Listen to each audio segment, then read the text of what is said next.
Welcome to the Misfit Behaviorists podcast. Join your hosts, Audra Jensen and Caitlin Beltran, here to bring you evidence-based strategies with a student-centered focus. Let's get started. Hey, everybody, it's Caitlin from the Misfit Behaviorists podcast. Welcome back. Audra is off this week, and I am joined by one of the most amazing special education teachers I have ever had the honor of working with, Michelle Morris. Welcome, Michelle. Hi, how are you? Awesome. So first, let's just hear a little bit about you, your background. How did you get started in special education? Sure. I had graduated college with an elementary ed degree, and I just wasn't ready to start the rest. I ended up aftercare program at an out of district school placement, autism services. And from there, it just spiraled. I really loved the kids and what they did and what they stood for as a company. I worked at their aftercare program, and that turned into me substituting, which turned into me then becoming a head teacher and then lead teacher and CA also. So, yeah, a whole thing. So right now you teach a self-contained classroom within a public school district. And what is the age range or grade level of your students? My grade level students are kindergarten to second grade. So it's about 6 or 5 to 8, depending on their birthdays. And what is I know there's no two children are alike, but within your classroom, what types of skills, what type of skill level are we talking about? We have a variety of skills in our student. I have some students that are more physically limited in their capabilities. So they need a lot more physical prompting to do things. I have other students they know their letters, their numbers, they're reading sight words.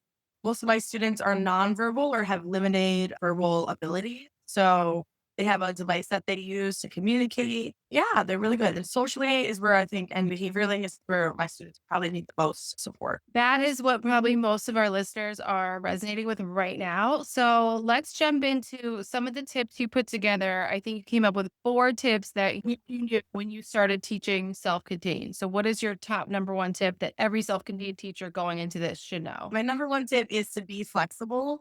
There's so many ins and outs with our students who need all the support with all the support staff that are coming in, and your schedule is going to be totally different because you generally have mixed grades.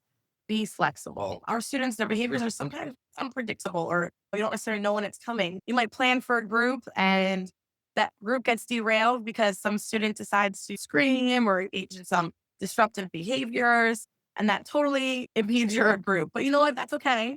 I think being flexible, you have to realize, you know what, not every group's going to be perfect, especially with our population. But those opportunities are great opportunities to help our students learn and be better. Also, they could benefit from learning a lot of functional communication, especially in those moments. And it's important for them to also learn to be flexible because that is a hard skill for them too. I can attest from working with you for so long now how flexible you are. And I think that's a testament to you that I don't want to say, like when we talk about special ed and being flexible, and sometimes people take that the wrong way. Oh, so just lower your expectations.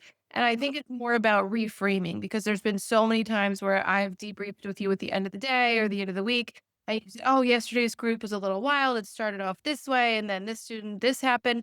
But you not only are able to pivot with that and be flexible and model that flexibility with your students, but you're always able to find that positive spin. So something you just mentioned, like maybe a behavior started, but maybe that was the perfect opportunity to prompt that replacement skill and it led to a teaching moment. So that's something I think is an awesome reminder for any teacher to know as well. With all the staff coming in and out, sometimes IEP meetings pop up or unexpected, they get held up because of behavior from another student or whatever it is, their schedule might be changed. So you might expect a student to be taken at a certain time. That might not happen, and that's okay. Still it's full, which is what it is. Yeah, being flexible. And that leads me into my next tip, actually. It is don't take anything personally with everybody involved. You have to understand where they're coming from, and everyone's going to have different points of views on things.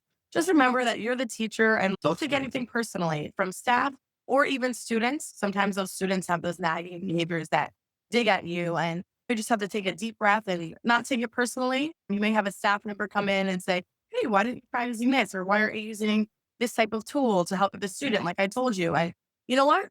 Don't take it personally. Sometimes those moments just come up and again, it's forgetful. So don't take it personally, and then it helps work well with others. I love that because when you first started, I thought you were only speaking in regards to the student behaviors, which is something I feel like we hear a lot. Don't take their behaviors personally. Don't take it personally if they have a physical issue or something like that, which I feel like we hear over and over. But I think it's so important to remember as a self-contained special education teacher, even with staff, like you mentioned, like there's going to be times where like your coverage, like that person's meeting ran super late or something like that, or your speech therapist or occupational therapist forgot to push in for their session. And it's so easy to get caught up in those little things. But when you remember like how busy they are, how much work they're putting into your classroom too, that nothing is personal, whether it's a student behavior or a staff member's response on any given day. That leads me into my third tip, which is use your resources. We have our speech therapists, our OT, our PT, anybody else, even anyone else in the building, other teachers for curriculum. Use your resources if you need help. I don't know everything, and something might not be working, and they can help you and support you in that regard. So let's just say the OT missed your session, or you noticed something happening while the student was like writing their paper, using their handwriting, and always bring it up to them. They're the ones who can give you that support tools that you need. I can't tell you how many times I've asked staff members, what do you think that I should do? And everyone's always willing to help. So don't be afraid to ask. I think that's such a great tip because a lot of times a special ed teacher might feel pressured to have to know how to do it all themselves because you're hired in this like super unique role. You're hired to work with these students that like nobody else has the training for. So I've seen a lot of teachers fall into that trap where it's like you don't want to ask for help because maybe you see it as like a sign of weakness or something. But like you said, we might not be the experts in autism or ABA or this behavior plan or that. But I don't know anything. I didn't go to school for teaching a child how to write their letters or teaching a child how to use the communication device or something. So we often work with so many experts in their field. And I've seen you really pave the way for that like collaborative relationship, like true open door policy where you make everyone feel comfortable offering suggestions and you are very receptive to things, whether or not you use them that day or not. I think you set the great model for that collaborative relationship in a classroom like yours where there are constantly adults in your room. I'm not saying it's not a lot. It can be overwhelming sometimes, absolutely.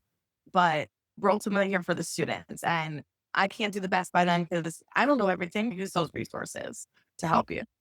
And I think too, just again, reframing those expectations, like you said, it's constant and I'm sure it can be draining. I remember that when I was teaching, there were days where I'm like, oh my God, if that door opens one more time, go into it saying, no, I bet nobody's going to come in today and offer me a suggestion. Like that's never going to happen. Like you have to know that's your environment where 1,000 adults work with these kids and they all want like a little bit of control and have something to say, something that's valid. So I think the more you expect that and are receptive to those suggestions, that also paves the way for there may be a suggestion where you're like, you know what, I'm not ready to try that. And then that person's receptive to your follow up to that. And then that collaborative relationship can really bloom. I really do feel like I do have strong positive relationships with my staff members and like also the staff in my classroom. And I encourage them to always ask me for help as well. If they ever need anything or there's something I'm confused about, please don't hesitate. Interrupt my work session. It's fine. Say, hey, when you have a second, if that's too busy, there's always a box you can leave. Hey, write on a post-it anything you're thinking of during work session or while you're working with that student and I'm working with this student and we can debrief in the morning or at the end of the day. Anything helps that. And I think that's another one too, like with your paras or your aides, if you're lucky enough to have a few in your classroom, you don't want to set the tone where it's like they're afraid to come to you for questions or you are too brisk with them where they don't feel like they can interrupt you for like even a split second to ask something quick. And you set a great model for that as well, where they feel comfortable. Like they know if you're like hands on with a student, they're not going to interrupt you and go, what should I do in this moment? But they all feel comfortable and nobody feels silly asking you too many questions. And so you get a lot of questions, but I'd rather get a lot of questions and have it a little smoother than have someone go, oh, I was afraid to ask. And so I did this, like totally blew up and it was the wrong thing to do. And it's okay. We all make mistakes. And especially with our students, sometimes you try something, it doesn't work, you try something else. But you're right. We need each other to help come up with those strategies. I also ask them questions, ask them what they think is working and not working, whether it's regard to the classroom, student programming. It could be schedules. I know sometimes I'm not an organized person. Oh, this is my next tip is play to your strengths and your stats. I know I'm not an organized person and I try to be. I'm working on it. I really am. But my staff are. So I really use my staff for certain things. I have some staff that are better making crafts, coming up with ideas. I might say, hey, I want to work on this today. And they'll say, hey, we should do this and this. This will work for this student. This will work for that.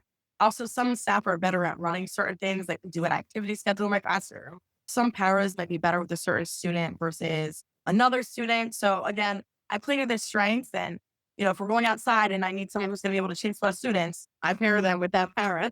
If someone's hurt that day, sometimes I hurt my back. That's just physical, but it could be towards anything. But play to your strengths and also your staff. So it helps our classroom run more smoothly. I always ask, hey, what do you need from me? They're like, Michelle, I need a schedule. I'm like, okay, I'll get you that schedule then. If they can have that so I can help them, and we can really help our students the most. It's so funny to me because you always say you're not organized, and to me, like, you're so organized because it's all in your brain. Like, I don't know how you keep track of like where all your kids and all your start every second. So I guess you're not organized in another way that I don't see. Like, and I know you delegate that to your parents. Like when I walked in the other day and one of them was organizing the chips by flavor in the closet, and you could tell like that was where it's like she wanted total control over that, and you were like, by all means, Please organize that. I cannot. I don't think found myself as organized, but you're right. I have everything going on in here. But sometimes we need it written down. And I don't have to realize that other people might need that as well. Even though I don't need it, they may need it. hand in hand with your last tip because they feel comfortable asking you. They're not going to say, "Oh, I'm going to write it down myself," or try to write it down and get it wrong. Like they're just going to be like, "I need this to function," and you're going to get it to them as soon as you can, and then it's like win-win. You're both happy. And those are awesome tips. I think anyone starting out or even who has been teaching special ed for a long time can benefit from. The only thing I just want to add is don't be afraid to ask for a break. If you're having a moment, the door is opening too many times, you're not getting compliant, or something's really getting to you. Don't be afraid to ask for a break and say, hey guys, I need a minute, and take that time for yourselves. We've been getting out on walks at lunchtime, and that is really just getting out of the classroom is just refreshing. So it's been nice. I would echo that. And also, I remember like when I became a new mom and everyone was like, take the help when people offer it. Cause so many people want to help you. But again, in that role, you feel like, no, I have to do it all myself. So you don't always want to ask for help. So I feel like there's always people that are willing to help more so than you even know and totally just take advantage. That is it. Hope you enjoyed this episode. Join us next week for another episode. And don't forget to join our Facebook groups. Thank you so much for joining us, Michelle. And For having me. Thanks for listening to the Misfit Behaviorists, and be sure to tune in next week for more tips and tricks. Don't forget to subscribe so you don't miss an episode.